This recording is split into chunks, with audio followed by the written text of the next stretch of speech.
28 नवंबर 2020 UP में लागू हुआ धर्मांतरण विरोधी कानून।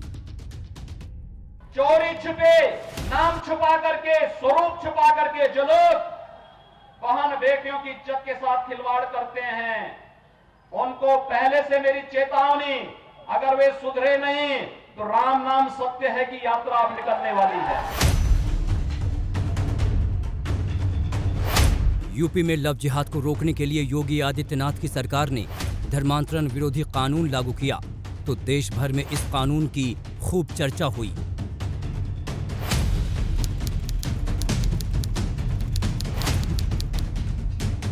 पाँच दिसंबर को यूपी के मुरादाबाद की कांठ तहसील में एक पति पत्नी अपनी शादी का रजिस्ट्रेशन करवाने पहुंचते हैं। पीड़िता की माने तो वहां बजरंग दल के लोग आते हैं और दोनों की शादी को लव जिहाद बताकर पुलिस के हवाले कर देते हैं। तहसील जा रखे थे, तहसील से हम अपने कोर्ट मैरिज के पेपर वगैरह जो भी करना था हम वो ले गए हुए थे। उसके बाद हमें बजरंग वालों ने पकड़ा जबरदस्ती में। जी, बजरंग दल के लोगों से कोई खतरा है? हाँ सर, उन्होंने ही करा था, जो भी करा है उनसे खतरा है मुझे। किनसे? बजरंग दल वालों से ही।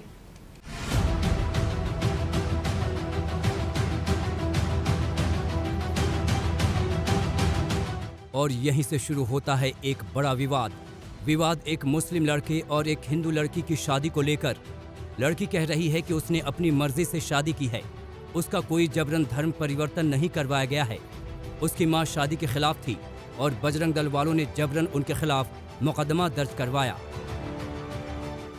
क्या आपकी मां भी आपकी शादी के खिलाफ थी?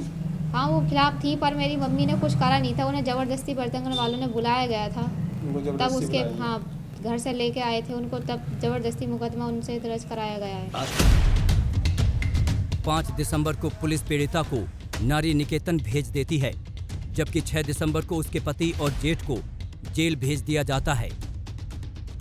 बिजनौर निवासी श्रीमती बाला देवी जी के द्वारा एक FIR कांठ थाने पर पंजीकृत कराया गया था, जिसमें उन्होंने ये बताया था कि उनकी लड़की को 2 लड़के धर्म परिवर्तन कराकर शादी करने की नीयत से ले गए। मौके पे वो थाने आई थी और उन्होंने एक कॉग्निजेबल ऑफेंस से रिलेटेड एक तहरीर दी, जिस पे FIR पंजीकृत हुआ और जो दोनों अक्यूज्ड को लेकर के आई थी उनका जुडिशियल रिमांड लिया गया था। प्रारंभिक जो साक्ष्य मिले थे वादी के बयान के बाद, उसके बाद जो लड़की थी उनको उनकी सुरक्षा के मद्देनज़र और कॉम्पिटेंट प्राधिकारी की अनुमति से उनको नारी निकेतन में रखा गया था।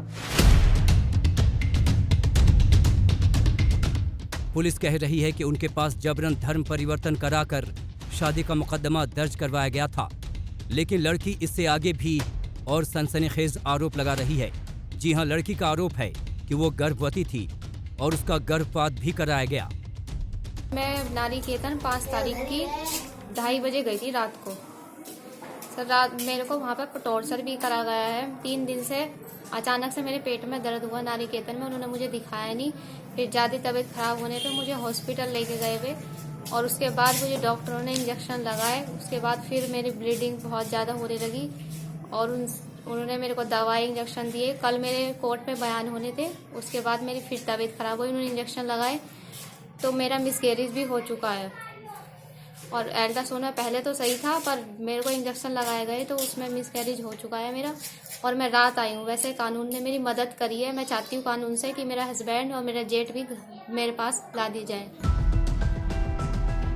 आज हम आपको दिखाएंगे कि क्या मुरादाबाद के इस जोड़े पर धर्मांतरण कानून लागू होता है, लेकिन उससे पहले आपको दिखाते हैं कि लड़की के गर्भपात के आरोपों पर मुरादाबाद की मेडिकल ऑफिसर क्या बोल रही हैं।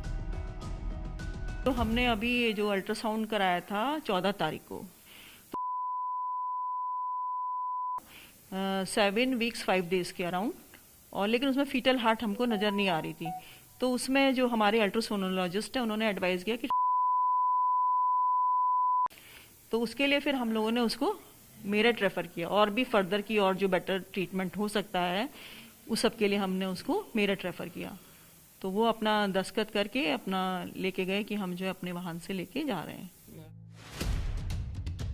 तो सुना आपने, मुरादाबाद की CSS जो फिलहाल CMO का कार्यभार भी संभाल रही हैं, वो कहती हैं कि जब पीड़िता उनके पास आई तो उसके गर्भ में बच्चे की धड़कनें नहीं चल रही थीं और इसलिए उन्होंने पीड़िता को मेरठ के लिए रेफर किया था। बजरंग दल के कार्यकर्ताओं के हंगामे के बाद कांठ थाने में ही राशिद और उसके भाई के खिलाफ एफआईआर दर्ज कर ली गई। दोनों को जेल भेज दिया गया, जब शेल्टर होम भेज दिया गया, जहां पर आरोप लगाया कि उसका गर्भपात हो गया है, इलाज के दौरान उसे गलत इंजेक्शन लगाया गया है। आज तक ने जिला अस्पताल के सीएमओ से बात की। उनका कहना है कि के गर्भ में बच्चा तो था, लेकिन उसकी धड़कन नहीं चल रही थी, इसलिए हमने आगे की जांच के लिए उसे मेरठ भेज दिया था। जबकि पीड़िता आरोप लगाती हैं कि वो पहले सही थी, लेकिन जब उसे इंजेक्शन दिया गया तो उसको दिक्कत शुरू हो गई। और हाँ, मेरे को इंजेक्शन लगाए गए थे, उसके बाद उसी से मेरे को ब्लीडिंग बहुत ज़्यादा होने लगी थी, तभी हुआ है, उससे पहले नहीं हुआ था मेरे। इंजेक्शन कब लगे थे आपके? सर, मैं जिस दिन 11 तारीख को शाम को गई थी, उस दिन मैंने एक इंजेक्शन लगा था, तब मुझे हल्की हल्की ब्लीडिंग हुई थी, और 2 दिन बाद मुझे इंजेक्शन लगाए, 4 इंजेक्शन लगाए मेरे, और दवाइयाँ दी। उसके बाद में बहुत ज़्यादा ब्लीडिंग हुई, बहुत ज़्यादा तबीयत खराब हुई है मेरी। उसके बाद मेरी ब्लीडिंग नहीं रुकी है। अब सवाल ये है कि क्या पीड़िता का लव जिहाद के शक के चलते टॉर्चर किया गया? क्या वाकई पीड़िता की तबीयत बिगड़ गई थी, जिसके चलते उसको इंजेक्शन दिया गया? सवाल बड़े हैं। फिलहाल पुलिस इसकी जांच कर रही है और पीड़िता को कोर्ट में उसके बयान के बाद ससुराल भेज दिया गया है।